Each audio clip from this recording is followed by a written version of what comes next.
他家天花板上出现了一个诡异的洞，洞口会流出黄色液体，还经常传来奇怪的声音，洞的数量不断增加，第二天就多出来好几个，有大有小，形状各异。用内窥镜往洞里一看，却发现了一个更惊人的秘密。刚开始呢，他还以为是蟑螂，丈夫拿着杀虫剂一阵猛喷，再仔细一看，才发现是个洞。天花板上怎么会有洞呢？吓得他赶紧去找物业。物业说，30年来从未听说过这种事情，也没有别的住户反映过。物业表示他们管不了，主人现在很害怕，找来节目组。节目组猜测呢，可能是孩子拿玩具捅破的，但孩子说不是自己。现在谁还玩玩具啊？都是看手机。想想也是，就算用筷子也不能戳破天花板。随后拿内窥镜伸到里面一看，竟然发现了一坨毛发，还有很多墙纸碎片。主人还说，天花板经常传来奇怪的声音，有时咯吱咯吱的，有时呢又像玻璃球掉在了地上。难道天花板有什么生物？主人听到这里，瞬间起了一身鸡皮疙瘩，因为天花板没有出口啊，所以这东西应该还在天花板上。节目组把摄像机对准天花板，准备等它再次打洞的时候抓现行，但一直过了3天都没再出现新洞口，也没再听到奇怪的声音。没办法了，必须要请专家了。专家在壁橱里也发现了一团毛发，很明显不是人的头发，还发现了一坨便便。专家仔细观察后说，这东西啊应该就是老鼠，但他们住在7楼，天花板怎么可能会有老鼠呢？专家说一定是通过一些缝隙钻进去的，进去之后呢就被困住了，不知道怎么出来，所以才会打洞。至于最近呢都没有什么动静，专家认为老鼠已经逃走了。那它到底是怎么钻进天花板的？专家拆掉通风管道后，发现管道附近有个明显的裂缝，老鼠就是通过这个缝隙钻进来的，最后也是通过缝隙逃走的。为了防止老鼠再次进来，他们堵住了通风管道的缝隙，重新贴上了新的壁纸，一切恢复了正常。然而下面这个房子又出现了新问题，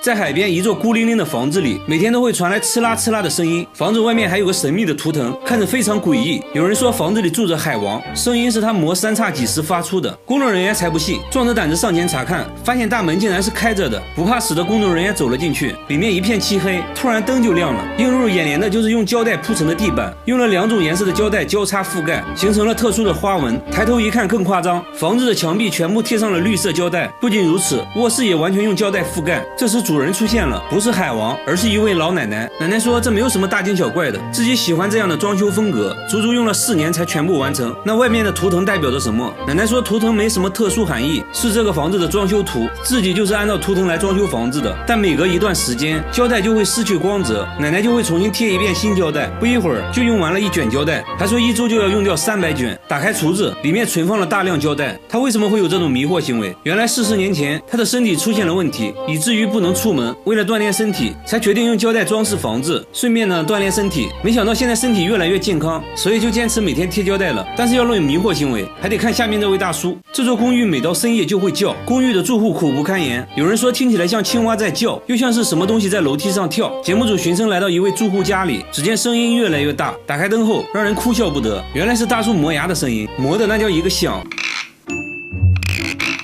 嘴角还不停抽搐，这简直就是用生命在磨牙。大叔说自己磨牙已经20年了，牙都磨掉了半颗，以至于现在都无法咀嚼食物，只能喝汤。妻子因为受不了，跟他离了婚。看着自己磨牙的录像，大叔表情凝重，说这是第一次看自己磨牙，没想到磨得那么深，磨得那么认真。朋友们也帮他解决过磨牙问题，等他磨牙的时候，脱掉袜子塞他嘴里，还会让他叼着一双筷子入睡，但都无济于事，反而磨牙越来越严重。去过很多医院，结果把同房间嗜睡症患者都整失眠了。大叔也觉得很不好意思，节目组再次带他来到大医院，医生说从没见过这么严重的磨牙患者，牙神经都快暴露出来了。随后检测他磨牙时的各项身体机能，医生发现在他睡觉时舌头滚动阻塞了呼吸道，所以他只能张嘴呼吸，这就是他磨牙的原因。对应的解决方案是做呼吸治疗。经过医生的努力，大叔终于改掉了磨牙的习惯。好了，我是月贝，关注我，每天一个迷惑行为大赏。